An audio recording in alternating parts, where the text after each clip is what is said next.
This is the Plug into a Clean Future Climate Town Hall. This is 350 Eugene's 5th Climate Town Hall. Land acknowledgements do not exist in the past tense because colonialism is an ongoing phenomenon. And we need to cultivate mindfulness, don't we, of this fact and strive to heal and repair that horrible damage. It's vital to honor this history because it has not been taught to us in an honest way. Now is the time to recognize the importance of Indigenous culture and how much they have to share with us in this moment. Today we acknowledge that we live and work on the traditional ancestral territories of the Kalapuya Uilihi people who lived and cared for the lands we now call the Willamette Valley. We express our gratitude as guests and thank the original and current stewards. We acknowledge that Indigenous lands were taken by violent, genocidal means, fueled by greed and wanton disrespect for treaties. For that, we extend our deepest apologies along with gratitude to the Native peoples of this area. Well, it's been just over 2 years since we had our last town hall and last in-person event. It is good to see you all. There is no possible way to describe the tumultuous 2 years that have passed, the changes that have occurred from Black Lives Matter, and COVID, drought, and wildfires, and now Ukraine. This moment that we inhabit together is at once full of dread and promise. Communities like ours, with strong leaders and good grassroots groups, are rising and actively and strategically confronting the climate crisis.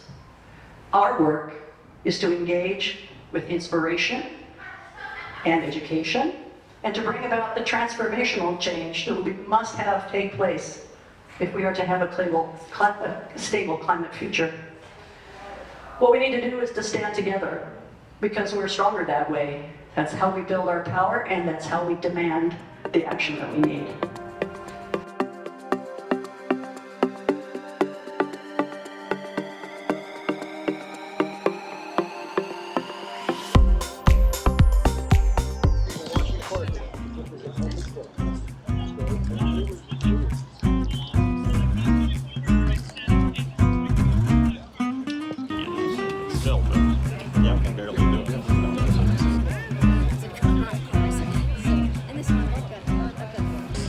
I'd like to make my own personal contribution to improving the quality of the planet, cutting down on my own fuel consumption, and in every area that I can do a better job. And that's why I came today, to see what electric vehicles can do so that I can do a better job, trade in my gas guzzling truck and step up to an electric vehicle. Great. Did you get any info here today that helped you make up your mind? I've talked to a lot of people, including you, and I've gotten a lot of good information. Some good, some surprising. But again, starts with information. Here I am, and hopefully it leads to my new electric vehicle. Yeah. What's the most surprising thing that you've learned today? The most surprising thing? About the burgeoning desire for people to move towards electric conveyances, whether they're bicycles or the RC Moto or a true electric car. I'm happy to see that. So what's the best thing to do right now with the money that I have? And that's to get rid of the gas guzzler. Hey guys, and switch to electric. Great.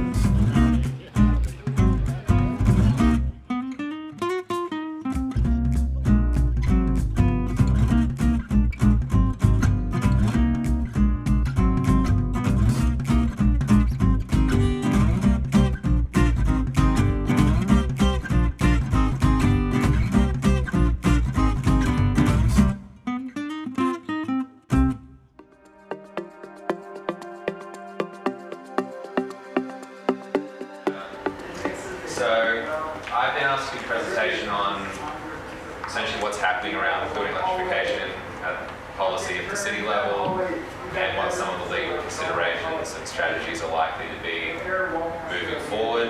How do you describe me as an attorney? I just want to give a quick disclaimer that I'm not an attorney in the United States or the state of Oregon. I'm an Australian qualified lawyer, but I'm not qualified, and I'm not in fact giving legal advice today. The opinions I'm giving are just regular person opinions, lay opinions, and they're based on public information and research that has been conducted by attorney colleagues, and I'm just relaying that information for you today. So just with that to one side. How many of you live in Eugene? Everyone? And in Springfield. Springfield? Minneapolis, right on. Okay. So this is pretty Eugene-centric. It also talks about Oregon. It talks a little bit about California too, as one of the states where cities and counties have moved forward, but a lot of the framing of this presentation as I've structured it is around Eugene. So because we're a small group, I just encourage you to put your hand up or whatever else it takes to get my attention and ask questions. And I'll try and read the room and move quickly through things that might seem a bit dry or less interesting as we go along. But what we're talking about is, in terms of the framing for this presentation, is first some motions that were passed at a November 2021 work session by the Eugene City Council. And these are the motions here. And they're essentially given rise to two policy workflows within the city, if you will. So the first of these is for, and this was the motion that was passed, was to direct the city manager to schedule work sessions to discuss changes to city code that would require all newly constructed commercial, residential and industrial buildings to be electric only beginning 1st of January 2023. We're going to talk about this as the new buildings electrification mandate, as that's what it is. It's essentially exploring the idea of mandating the new construction be 100% electric. The second policy pillar is that the city manager provide council with a roadmap for how Eugene can achieve decarbonisation of existing commercial and residential building stock by 2045, with particular consideration of how low-income and historically marginalised households will be impacted and included in this process. This roadmap must include strategies for decarbonisation of rental housing stock, and a draft shall be provided to council before June 30, 2022. I'm going to talk about that as a 2045 roadmap. I did not have a lot of time to talk about it last time, so most of the material does focus on the first part, but if folks are really interested in the second part, we can spend a bit more time on that in this session. See how things go. And so then last, well, it wasn't last Wednesday now, it was 2 Wednesdays ago, on April 13th, City Council held its first work session on these policies, and specifically focusing on the new buildings electrification mandate. And for those who didn't watch that session, essentially what occurred was there was a lot of questions and issues raised, and Council resolved or moved to have a further work session on this in late July, which for some people was a bit disappointing, but I guess the bottom line takeaway is that building electrification policy is still on foot in the city, and they're just taking longer to sort of work through some of the issues than we were hoping they would. So that's where things are at currently. The rest of this presentation is going to focus on how we got here, some of the sort of broader policy frame, architecture and history around building electrification in Eugene, and then having a look at where we're going in terms of what a new buildings electrification mandate might look like in Eugene, and also what's going to happen with that 2045 roadmap and what some of the issues are to consider. And then if there's time, we'll talk a little bit about what we can do as individuals and collectively to support these campaigns and support these policies.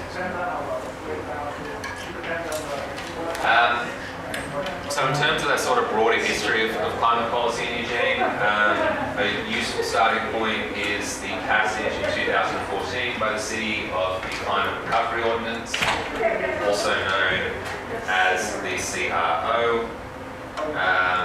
And this ordinance was updated in 2016, and it includes some pretty ambitious goals, one of which is to reduce fossil fuel use community-wide by 50% by 2030, and another one is to reduce community-wide greenhouse gas emissions in accordance with a 350 parts per million scientific prescription, which was estimated to require 7.6% reductions sort of year on year beginning 2016. Extremely ambitious, probably one of the most ambitious in terms of its targets of any city in the US. However, the city has not really been on track to achieve that. And so another process that's been occurring with the city is the update of their climate action plan. So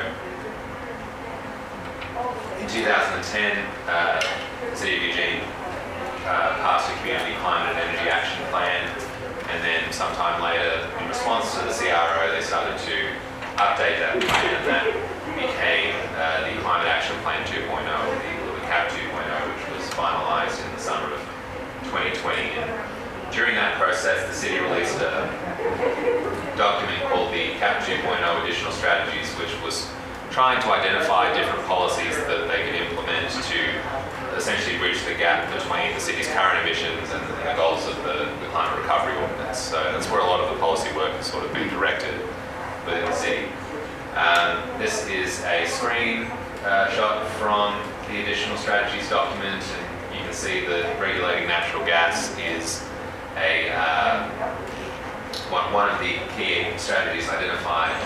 And in particular, there was reference to prohibiting new infrastructure in the right of way.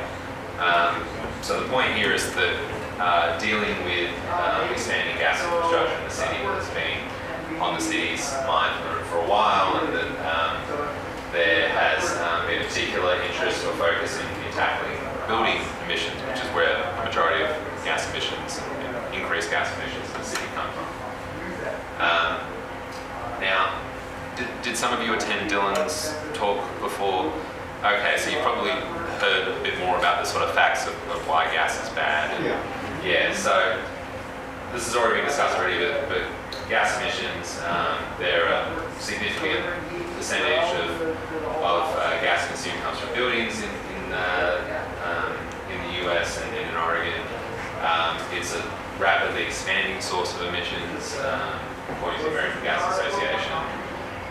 Nationwide, there's at least one new connection every minute, which is insane. And gas is a problem from a climate standpoint, not just because the emissions are increasing, but because they are methane emissions, much more potent heat-trapping gas than carbon dioxide in the first couple of decades of its lifetime in the atmosphere. This is a screenshot from, and don't worry about reading it right now, I'll walk you through it. City staff has presented this to council at the April 13th work session. Just the key thing to underline here, and this is the first time we've really had this data, is that of new buildings that had permits issued in 2021, specifically of 1 or 2 family dwellings, there was 230 buildings that got permits issued. 83% of those had gas hookups. So in Eugene, it's the vast majority of new residential buildings, at least single and multi-family homes, single and two-family homes, are being hooked up to gas. And this is core. This rapid expansion is really core to Northwest Natural's business strategy in Oregon.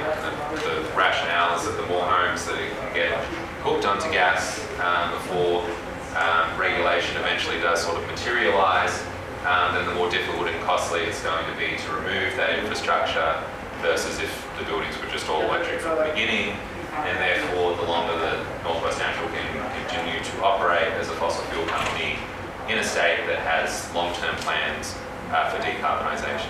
Yes. How can they not even know what cooking works out to? I mean, they got fireplace there. Why don't they know what cooking is? It's a good question. I'm not quite sure why they don't have that data in the city. I think maybe because they don't, it's perhaps not something that they require a permit for stovetops. I don't know.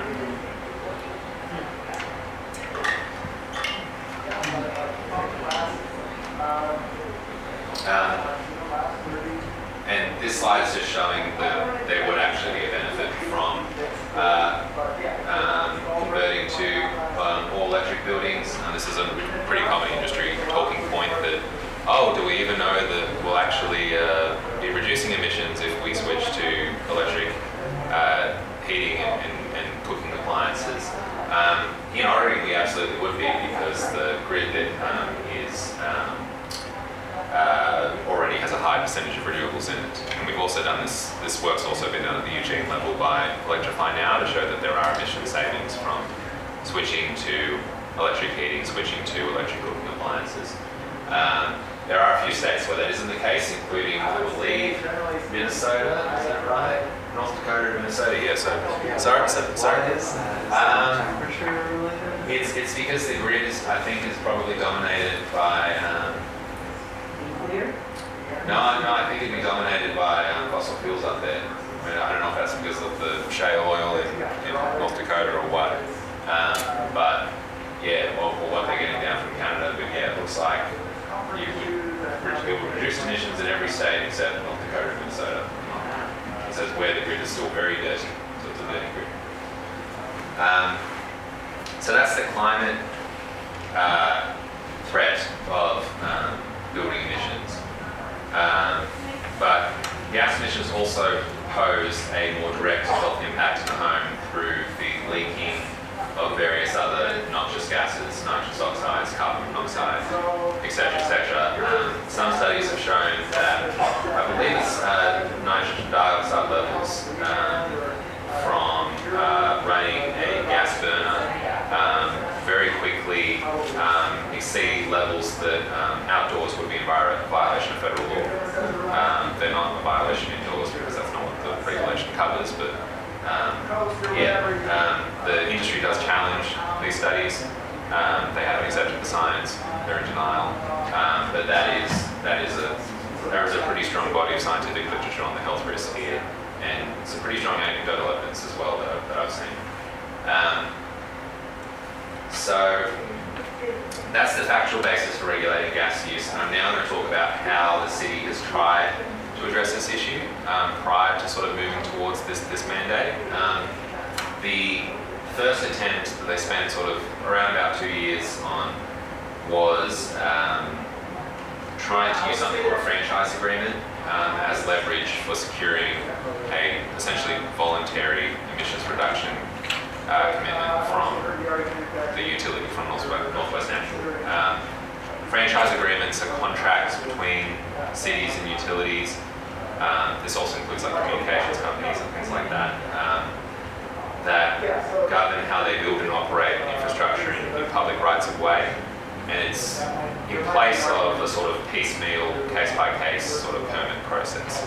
So it's advantageous for utilities because they don't have to get permits every time, and they have certainty in terms of what the fee is and things like that. It's advantageous for the city in that there's less work. And what the city thought they'd be able to do was say, okay, we'll agree to this on favourable terms if you'll reduce your emissions by X% by this date. And basically what happened was Northwest Natural just kept saying no. They wouldn't agree to reduce their emissions as a condition of granting this new franchise agreement. And so after some targeted advocacy by the Fossil Free Eugene Coalition and other engagement on this issue, and I think after several city councils just kind of got fed up with how they were being treated by Northwest Natural, the city decided to let the agreement expire in February 2021. It was around this time that the city started to move towards more of a direct regulatory approach and started considering the idea of sort of mandating new electric construction as a way to achieve the emissions reductions that needs in buildings. And so now that we're talking about this mandate, the precedent for it is California. There's already been dozens of cities in California that have done this. There's, I think, over 60 nationally, but I think the majority of them have been California. This is just a map showing a bunch of the cities and counties that have passed those bans and the different types that they've passed. And the city staffers have actually recently put together some interesting information on this as well. It's in the agenda packet for the April 13th work session. I doubt many people spend their evenings looking up agenda packets for work sessions, but if you are interested, it's in there. And because Eugene's the first city in Oregon to really get this far, as Patty mentioned, there's a question here which is, okay, these cities in California obviously think that under California law, they have the authority as cities and counties to regulate in this way. Oregon's a different state. System of federalism means our states have different laws. Louisiana is based on French law. Oregon is not. Just as an extreme example, so does the authority exist in Oregon? And different states have different case law too, which in a common law system, law develops iteratively based on court decisions. So it's a fresh question whichever state you're in as to whether a policy that a city or county has passed in one state is going to fly legally in another state. Are there a bunch of lawyers working on that in Oregon these days? Yeah, there are. Good. There are, thankfully. And I'm just going to talk a little bit about what that potential authority might be in Oregon. The starting point for this is recognizing that in Oregon, thanks to some amendments to Oregon State Constitution that occurred over 100 years ago, Oregon is what's called a home rule state, which means that local governments such as cities have general legal authority to govern themselves unless they are told otherwise by state or federal statutes. Some states have it the other way around, where they can't govern for themselves unless the state legislature has specifically said you can regulate in these areas, and they sort of prescribe the areas.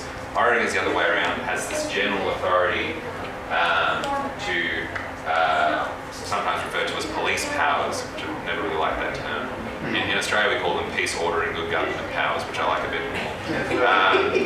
Maybe not the order part, but at least the peace and good government part. And so that's an inherent source of authority that local governments have in Oregon. And in a letter that we sent to City Council back in April 2021, so over 12 months ago now, we suggested two potential legal avenues that might exist under Oregon law to prohibit new gas hookups, to mandate electrification. The first is that home rule authority I just talked about, and specifically the authority over public health and safety matters. As we just talked about, there's there's the less direct public health and safety risk of greenhouse gas emissions, and then there's the sort of more direct public health and safety risk of sort of noxious respiratory affecting emissions from gas appliances. So that's one source of authority. The second is a authority that's actually granted by the state legislature to cities in Oregon, which is the right under this Oregon statute, section 221.420, subsection 2, which I'm sure you all remember from high school civics or something like that, which gives Oregon cities the authority to exclude or reject any public utility or heating company from public property and rights of way, which we think would potentially have the effect of preventing or severely limiting the expansion of gas lines if something were to be passed under that authority, because essentially utilities rely on being able to construct gas infrastructure under roads and rights of way. I've lost count the number of times I've had on my bike or something had to sort of reroute myself around the city lately because Northwest Natural's doing some kind of maintenance or some other work. So They're hurrying up to get as many lines in as they can. So we think that the city may have the authority, specifically under that statute, to pass an ordinance if they wanted to. We need to wake up. We need to rise up.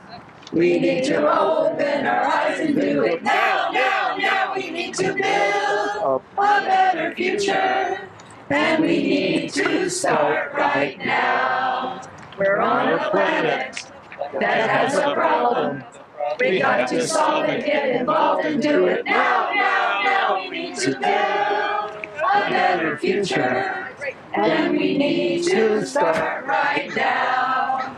Make it greener, make it greener, make it cleaner, make it cleaner, make it last, make it fast, and do it now, now, now. We need to build a better future, and we need to start right now. No point in waiting or hesitating. We must get wise, take no more lives, and do it now, now, now. We need to build a better future, and we need to start right now. We need to build a better future, and we need to start right now.